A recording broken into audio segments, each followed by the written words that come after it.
കേരള പോലീസിന്റെ വെറും 10 മിനിറ്റ് മാത്രം കാഴ്ചവെക്കാൻ ഒരു ഷോ. അതായിരുന്നു ഇന്നലെ പത്തനംതിട്ട അടൂരിലെ രാഹുൽ മങ്കുടത്തിന്റെ വീട്ടിൽ അരങ്ങേറിയത്. ചീമുട്ടേറിയാൻ ഡിവൈഎഫ്ഐക്കാരുടെ മുന്നിൽ നിർത്തിക്കൊടുത്തും പ്രദർശന വസ്തുവാക്കിയും ഒരു MLA പരമാവധി ഇല്ലാതാക്കുന്ന പോലീസ് അയാളുടെ വീട്ടിലും കയറി കളിക്കാൻ തുടങ്ങിയിരിക്കുന്നു. വീട്ടിലേക്ക് കയറി പ്രായമായ അമ്മയെയും സഹോദരിയും നാടകീയമായി പേടിപ്പിച്ച സകല വസ്തുക്കളും വലിച്ചു വാരിയിട്ട് പരിശോധന നടത്തി. അത് ആരെ ബോധ്യപ്പെടുത്താനായിരുന്നു? ഒരു നോട്ടീസ് പോലും നൽകാതെ MLAയുടെ വീട്ടിലേക്ക് പോലീസ് സന്നാഹം ഇരച്ചു കയറുകയായിരുന്നു. അമ്മയെ ഒന്നുകൂടി കരയിപ്പിക്കാൻ മാത്രമായിരുന്നു പത്തനംതിട്ടയിൽ നിന്നുമുള്ള ഡിവൈഎസ്പിയും സംഘവും അവിടേക്ക് എത്തിയത്. രാഹുലിന്റെ മുറിയിൽ എന്തോ ഒളിപ്പിച്ചു വെച്ചിട്ടുണ്ടെന്ന ഭാവത്തിലായിരുന്നു പോലീസ് അകത്ത് കയറിയത്. രാഹുലിന്റെ ലാപ്ടോപ്പ് കണ്ടെത്തുക എന്നതായിരുന്നു പോലീസിന്റെ പ്രധാന ലക്ഷ്യം. എന്നാൽ വീട്ടിലെ ഒരു കോണിലും രാഹുലിന്റെ ലാപ്ടോപ്പ് കണ്ടെത്താൻ അവർക്കായില്ല.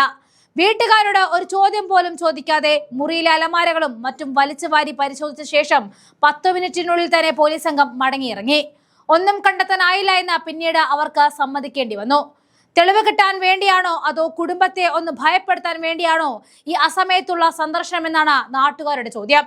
രാഹുലിന്റെ ഫോണിൽ നിരപരാധിത്വം തെളിയിക്കാൻ അനിവാര്യമായ പലതുമുണ്ട്. ഇത് നശിപ്പിക്കാനുള്ള നീക്കമായിട്ടാണ് പോലീസ് പരിശോധനയെന്നും വാദമുണ്ട്.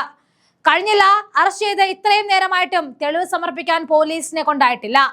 എവിടെ തെളിവെന്ന് ചോദിക്കുമ്പോൾ കൈമർത്തി കാണിക്കാൻ മാത്രമാണ് ഇന്ന് കേരള പോലീസിന് കോടതിക്ക് മുന്നിൽ നിർവാഹമുള്ളൂ. അതേസമയം രാഹുൽ MLA സ്ഥാനത്തു നിന്നും അയോഗ്യനാക്കണമെന്ന് പറഞ്ഞ് ഒരു പരാതിയല്ലാതെ മറ്റൊന്നും സ്പീക്കർക്ക് മുന്നിലേക്ക് എത്തിയിട്ടില്ല. മതിയായ തെളിവുകൾ രാഹുലിനെതിരെ ആർക്കും ഹാജരാക്കാൻ സാധിച്ചിട്ടില്ല.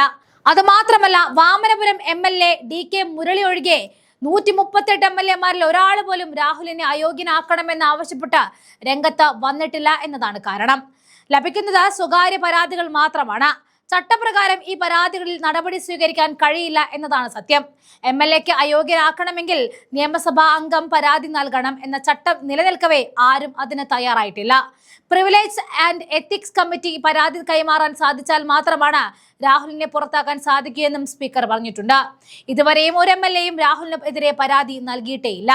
ഒരു MLA ബലാത്സംഗ കേസിൽ അറസ്റ്റിലായി എന്നത് നിയമസഭയുടെ അന്തസ്സിനെ ബാധിക്കില്ല. വ്യക്തികളെയല്ല, സഭയുടെ അന്തസ്സ് തീരുമാനിക്കുക എന്നും ഒരു MLAയുടെ ഭാഗത്ത് തെറ്റുണ്ടായാൽ എല്ലാവരെയും മോശമാക്കരുതെന്നും സ്പീക്കർ ആവർത്തിക്കുന്നുണ്ട്. 3 ബലാത്സംഗ കേസുകളിലാണ് രാഹുൽ മാങ്കൂട്ടത്തിൽ പ്രതിയായിരിക്കുന്നത്. ഇതിൽ 3ാമത്തെ കേസിലായിരുന്നു അറസ്റ്റ് നടന്നത്. രാഹുലിനെ അറസ്റ്റ് ചെയ്ത വിവരം SIT സ്പീക്കർ ഷംസീറിനെ അറിയിച്ചിരുന്നു. ഇതോടെയാണ് അയോഗ്യത നടപടിയിലേക്ക് സ്പീക്കർ കടന്നത്. എന്നാൽ ഇവിടെ MLAമാരുടെ നിസ്സഹരണം തിരിച്ചടിയായി കഴിഞ്ഞിരിക്കുകയാണ്. ഇതിനു പുറമെ രക്ഷാ കവചം ഒരുക്കിക്കൊണ്ട് സുപ്രീം കോടതി മുന്നിലുണ്ട്. സമാനമായ കേസിൽ സുപ്രീം കോടതി ഇത്തരം അറസ്റ്റുകളെ സംബന്ധിച്ച് അസജ്ഞമായ ചില കാര്യങ്ങൾ ചൂണ്ടിക്കാണിക്കുന്നുണ്ട്. അതുകൊണ്ട് സ്പീക്കർ എളുപ്പത്തിൽ രാഹുലിനെ അയോഗ്യനാക്കാൻ സാധിക്കില്ല എന്നാണ് നിയമോപദേശത്തിൽ പറയുന്നത്. അതേസമയം ഇതിനു മുൻപ് തന്നെ രാജിവെച്ച് കളം വിടാനുള്ള തയ്യാറെടുപ്പിലാണ് രാഹുൽ മാങ്കൂട്ടത്തിൽ എന്നും അറിയുന്നുണ്ട്. ഒരു വശത്ത് പോലീസിന്റെ അഴിഞ്ഞാട്ടവും മറുവശത്ത് രാഹുലിനെ പുറത്താക്കാൻ കഴിയാത്ത CPM പെടാപ്പാട് പെടുന്നതുമാണ് ഇപ്പോൾ കാണാൻ കഴിയുന്നത്.